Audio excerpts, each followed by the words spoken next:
They say Queen Elizabeth I died peacefully in her bed. A glorious end to a glorious reign. But that's a lie. March 24th, 1603. What actually happened in that room was so horrifying, they've been hiding it for 400 years. This isn't the story you know. This is the one they sealed in lead and buried beneath Westminster Abbey. Because when they finally undressed her corpse, what they found wasn't just shocking. It was a secret so dangerous it could shatter everything the British monarchy built. Picture this. Richmond Palace, February 1603. Servants are scrubbing floors for the 4th time today. They're burning so much lavender and rosemary that smoke fills every corridor. Incense clouds hang thick in the air, making their eyes water and their throats burn. But nothing works. The smell keeps coming back. It's not the clean scent of sickness you might expect in a royal sick room. It's something else entirely. Something rotten. Something that seems to seep from the walls themselves, crawling through the palace like a living thing. The Queen's ladies whisper to each other in corners, their faces pale with worry and fear. Foreign ambassadors visiting the court wrinkle their noses and ask discreet questions. What is that smell? The servants can't answer because they've been forbidden to speak of it. But they know. Everyone knows. Death has already arrived at Richmond Palace. It's just waiting for the Queen to surrender. Inside her chambers, Elizabeth Tudor has become something out of a nightmare. The woman who once commanded entire rooms with a single glance, who stared down the Spanish Armada and made grown men tremble with her wit and power, now sits propped against mountains of cushions because her legs simply won't hold her anymore. Her famous face, that face immortalized in hundreds of paintings, is covered in white paste so thick it cracks and flakes whenever she tries to speak. But beneath that mask, something far worse is happening. Her chief lady, Catherine Howard, writes in a letter that will be destroyed within days. Her Majesty's mind has fled. Elizabeth talks to ghosts. She argues with her father, dead for over 50 years. She screams about men dressed in black coming through the walls to take her. At night, she sees shadows moving in corners where nothing exists. The doctors stand helplessly at the edges of the room, wringing their hands and whispering amongst themselves. They're completely useless. How can you treat a queen when you're not even allowed to touch her, to examine her, to see what's actually wrong? You don't undress a monarch. You don't look beneath the layers of silk and jewels and carefully constructed lies. So they watch her die. Slowly, horribly, over the course of weeks that stretch into what feels like months. They watch the most powerful woman in England, maybe the most powerful woman in the entire world, waste away before their eyes while maintaining the fiction that everything is fine. The courtiers keep up appearances, announcing that Her Majesty is merely indisposed. Foreign ambassadors send carefully worded letters home suggesting that England should prepare for transition. The smell keeps getting worse and the servants keep burning incense, and Elizabeth keeps sitting there surrounded by her cushions, talking to people who aren't there. But here's the thing nobody understood at the time. This horrifying death scene wasn't sudden. This wasn't some illness that struck her down unexpectedly. Elizabeth had been killing herself for 45 years. And what she'd been doing to her body, the daily torture she endured in the name of power and image, was about to be revealed in the most shocking way possible. Let's talk about beauty rituals that kill you. Every single morning for 45 years, Elizabeth's ladies perform the same deadly ceremony. They take a substance called Venetian ceruse and begin painting it onto the Queen's face. Sounds harmless, right? Like any other makeup? Except Venetian ceruse wasn't made from clay or minerals or anything remotely safe. It was white lead mixed with vinegar. Sometimes they added arsenic to make it stick better to the skin. Yes, you heard that correctly. Lead and arsenic. The two most toxic substances you could possibly smear onto your face, applied fresh every morning, layered on thick until Elizabeth's skin looked like flawless porcelain. The process took hours. First, they'd wash her face with an acidic mixture that was supposed to prepare the skin, but actually damaged it, breaking down the natural protective barrier. Then came the ceruse, applied in multiple coats, building up and up until her face was perfectly white and smooth and utterly artificial. The effect was stunning. In the candlelight of court, with her red lips and elaborate costumes, Elizabeth looked otherworldly. She looked like a goddess made flesh, eternal and untouchable. But lead is a neurotoxin. It doesn't just sit prettily on your skin. It absorbs through your pores, into your bloodstream, into your bones, into your brain. And once it's there, it starts destroying you from the inside out. The symptoms of chronic lead poisoning read like a catalog of everything Elizabeth suffered. Headaches so severe she'd have to cancel public appearances, lying in darkened rooms with cloths over her eyes, constant abdominal pain that made eating torture. Her ladies reported she'd often push food away after just a few bites, clutching her stomach. Joint pain and muscle weakness that got worse every year. By her 40s, Elizabeth struggled with stairs. By her 50s, she needed help standing after sitting for extended periods. Mood swings that were legendary at court. She'd be charming and witty one moment, then screaming and throwing things the next. She once hurled a slipper at a minister's head during a council meeting. Another time, she slapped a lady-in-waiting across the face for a minor mistake. Memory problems that became more pronounced as she aged. Courtiers learned to repeat important information because Elizabeth would sometimes forget conversations that had happened just hours earlier. By her 60s, the damage was impossible to hide anymore. Elizabeth had patches of blackened flesh on her face and neck, necrosis, tissue death. The lead had literally corroded through her skin, creating open sores that wept yellow fluid and refused to heal no matter what remedies her doctors tried. So what did they do? They covered it with more makeup, more ceruse, more poison. Which made the sores worse, which required even more makeup. A vicious, deadly cycle that Elizabeth couldn't escape because every single time she appeared in public, she had to look perfect. She had to look ageless, eternal, divine. The mask wasn't vanity, it was survival. Any sign of weakness, any crack in the facade of invincibility, and the wolves circling England would attack. Spain was always watching, always waiting for an excuse to invade. Catholic assassins were always plotting. Her own nobles were constantly calculating whether they could do better with a different monarch. So every morning, Elizabeth let them paint poison onto her face, and every day it killed her a little bit more. But the makeup was just one instrument of torture. Want to know what's even worse than slowly poisoning yourself? Crushing your internal organs for 45 years straight. Elizabeth, like every woman at court, wore a corset. But not just any corset. Tudor fashion demanded a specific silhouette. Tiny waist, flat chest, rigid triangular torso. To achieve this, women wore corsets reinforced with whalebone, wood, or steel, laced tight enough to make breathing difficult. Elizabeth wore hers tighter than anyone. She had to. At state functions, she needed to stand for hours without showing any sign of fatigue. The corset was the only thing holding her upright when her poisoned, damaged body wanted to collapse. It was a cage, a prison, structural support for a building crumbling from the inside. A properly laced Tudor corset reduced your waist by 4 to 6 inches. Elizabeth's ladies reported lacing hers 6 to 8 inches tighter. That's not compression, that's mutilation. What does that do to a human body? Your ribs bend inward. Over time, they deform permanently, changing shape to accommodate the constant pressure. Your lungs can't fully inflate. You're breathing shallow all the time, never getting quite enough oxygen. Your brain gets less oxygen. Your muscles get less oxygen. Everything works harder just to function normally. Your liver gets compressed and displaced, pushed downward and backward into positions it was never meant to occupy. Your intestines are squashed into a smaller space. Digestion becomes agonizing because there's nowhere for your stomach to expand when you eat. That's why Elizabeth barely ate. It wasn't just the lead poisoning making her nauseous. It was the physical impossibility of putting food into a stomach that had no room to accommodate it. Standing or sitting, you're in constant discomfort. There's pressure on your organs, on your spine, on everything. Lying down is the only relief, but even that's limited because your ribcage has been permanently reshaped.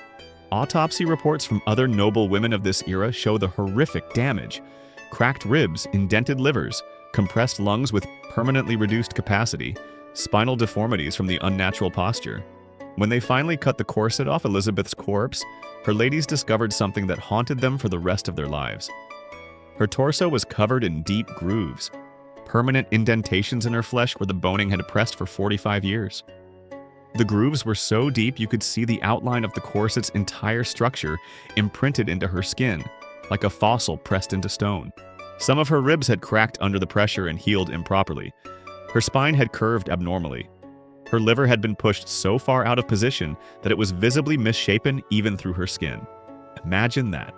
Imagine your clothing leaving permanent scars in your skeleton. Imagine that level of constant pain for 4 decades.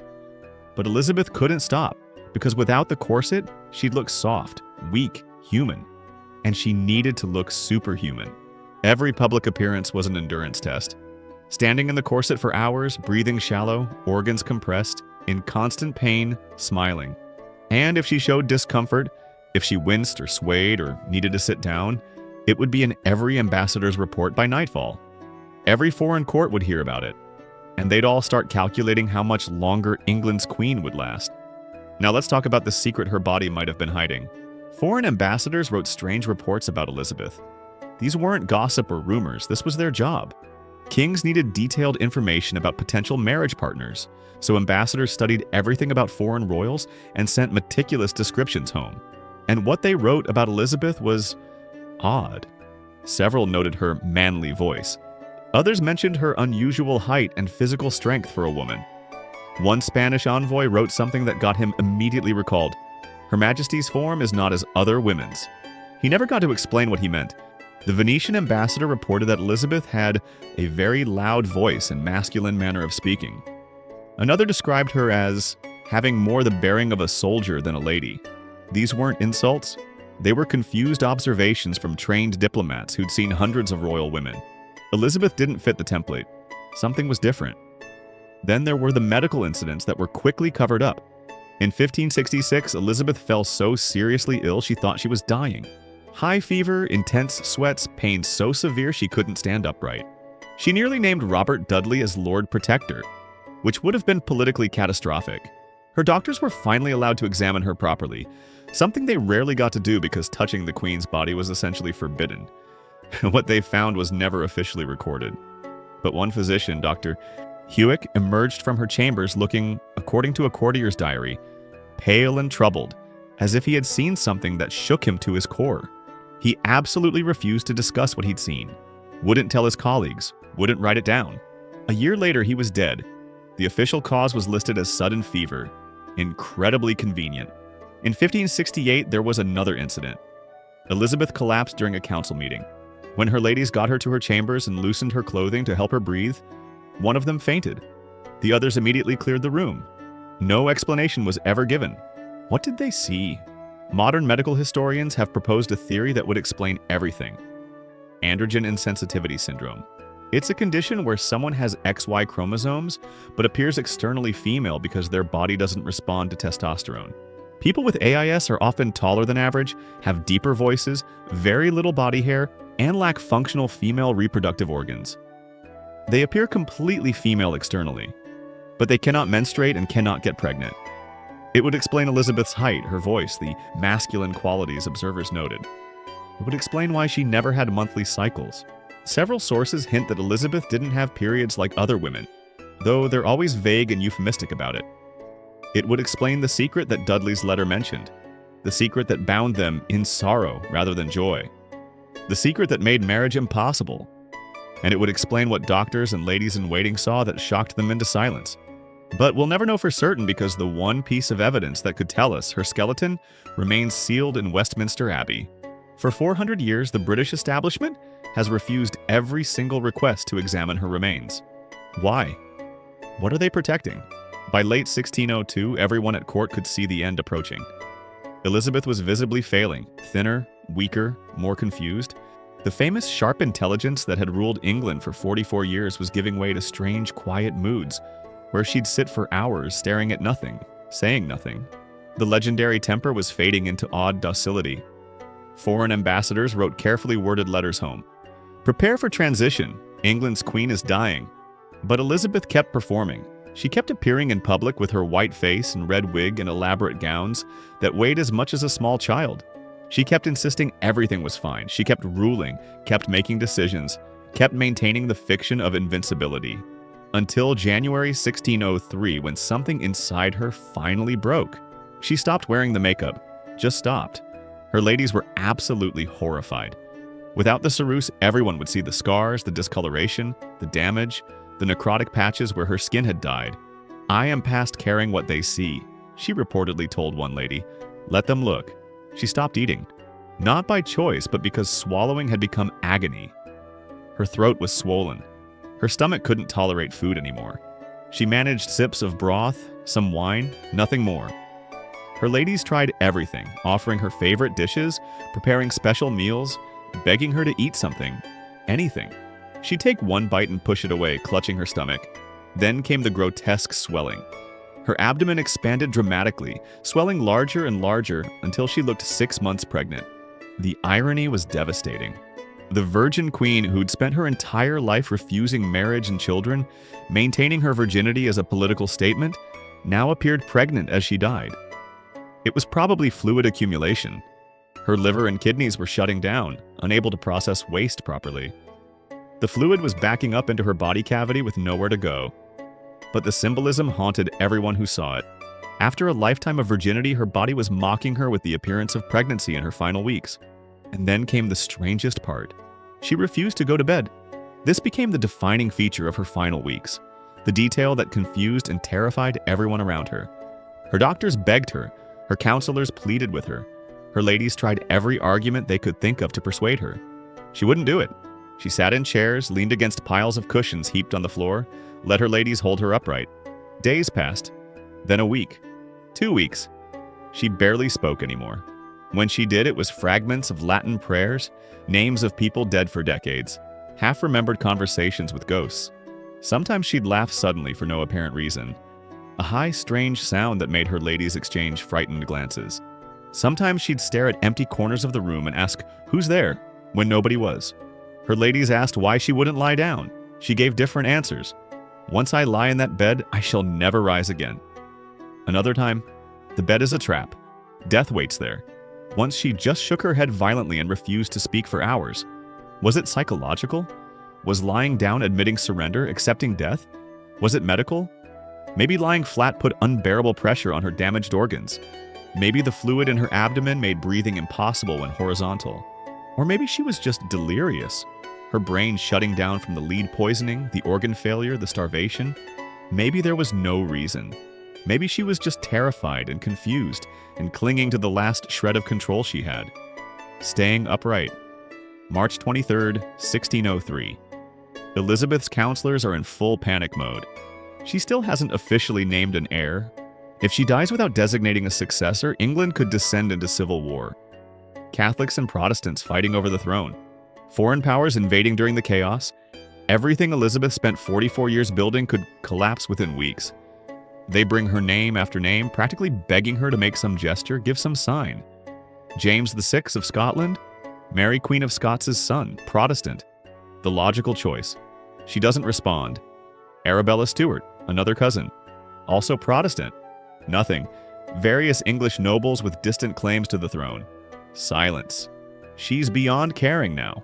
Beyond politics. She's somewhere else entirely, somewhere they can't reach her. Finally, they get something. Accounts differ on whether she actually spoke James's name or just nodded weakly when it was suggested. But it's enough. The counselors grab onto it like a lifeline.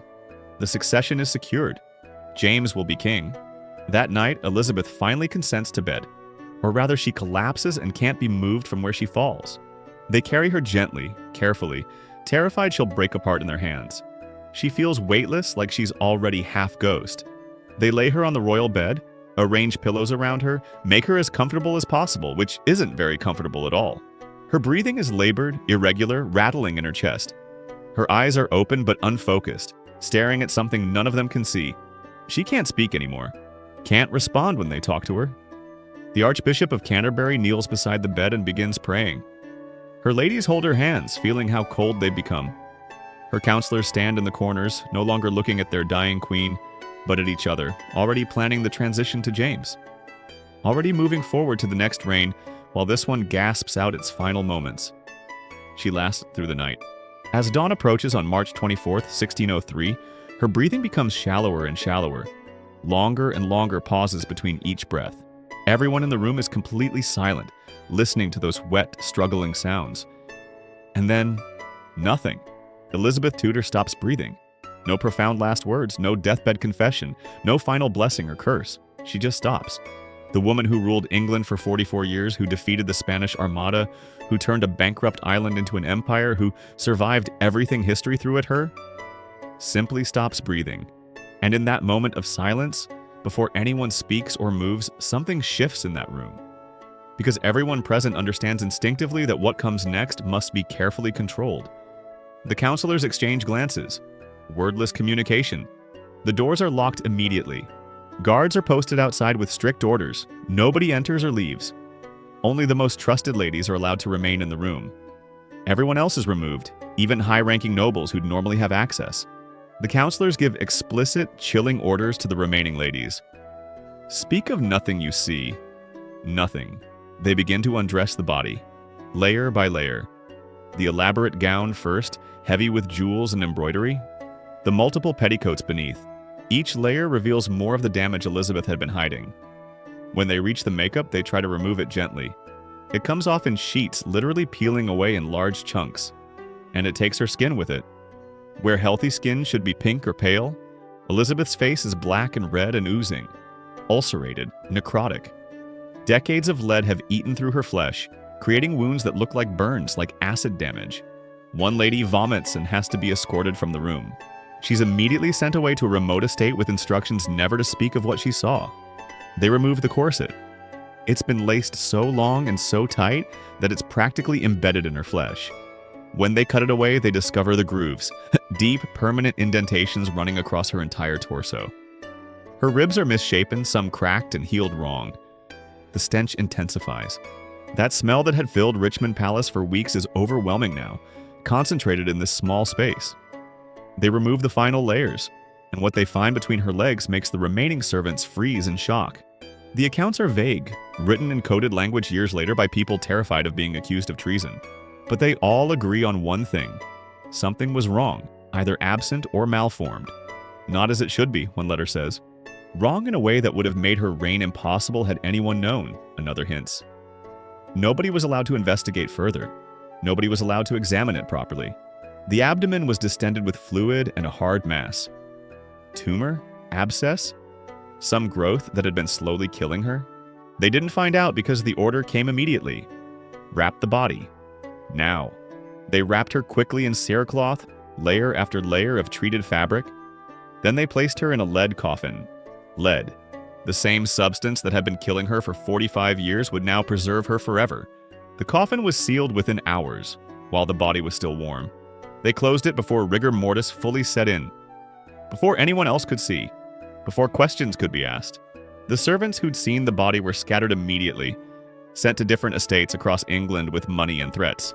Speak of this and you'll hang for treason. The doctors who'd attended Elizabeth in her final months, 3 of them died within a year. Dr. Brown found dead in his home, sudden fever. Dr. Hume fell downstairs and broke his neck. Dr. Atslow, apoplexy. All within 12 months of Elizabeth's death? Convenient.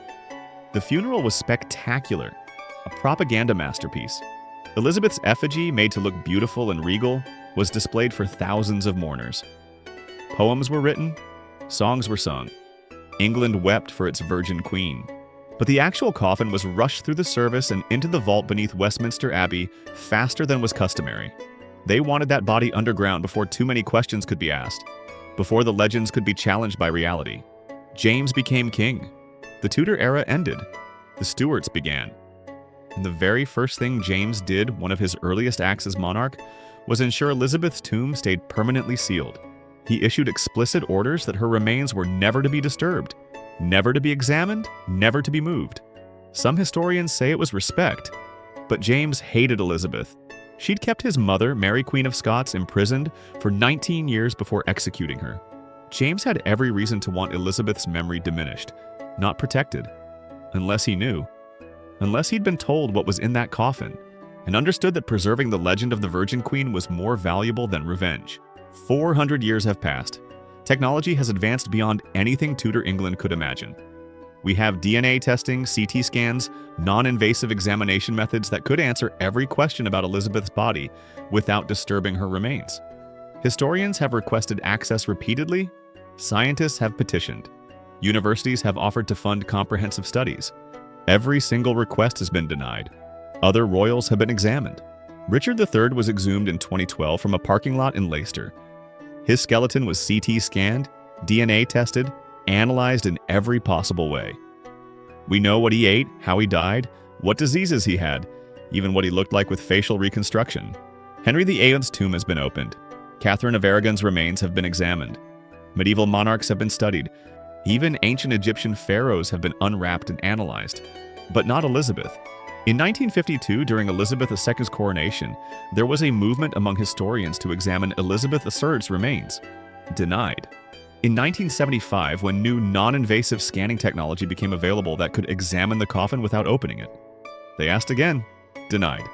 In 2003, on the 400th anniversary of her death, a formal petition from multiple universities offering to fund everything, promising absolute discretion. Denied. The official reason is always respect for the dead. But they don't respect other dead monarchs the same way. They've opened tombs, examined bones, run tests, just not hers. Why? What makes Elizabeth different? The answer seems obvious. Because whatever's in that coffin doesn't match the legend, and the legend is too valuable to risk. The Virgin Queen. Pure, powerful, eternal. The woman who sacrificed everything for England, who chose duty over personal happiness, who ruled alone and ruled magnificently. That legend is worth billions to British tourism. It's central to how Britain sees itself, its history, its monarchy. It's been the foundation of countless books, films, plays, cultural narratives. What happens if they open that tomb and find evidence that Elizabeth wasn't choosing virginity but hiding a medical condition? What happens if they find proof that the Virgin Queen was intersex, or had some chromosomal variation that made her appear female but unable to reproduce? The entire narrative crumbles. 400 years of carefully constructed mythology collapses, so the tomb stays sealed, the body stays hidden, and the legend lives on, untouchable and perfect. Elizabeth ruled magnificently, but England killed her slowly with poison and pressure and impossible expectations. And then they buried the evidence so deep it might never surface. Some truths are too dangerous, some lies too valuable. Some bodies must stay buried so empires can survive. The Virgin Queen is dead, but her secrets? Those are immortal. If you found this story as fascinating and disturbing as we did researching it, hit that subscribe button. We're uncovering more hidden historical secrets that textbooks don't tell you, and trust me, they get even darker than this. Drop a comment telling us which historical figure's death you want us to investigate next. And smash that like button if you think it's time Westminster Abbey finally opened that tomb. 400 years is long enough to keep secrets, don't you think? The truth deserves to see daylight.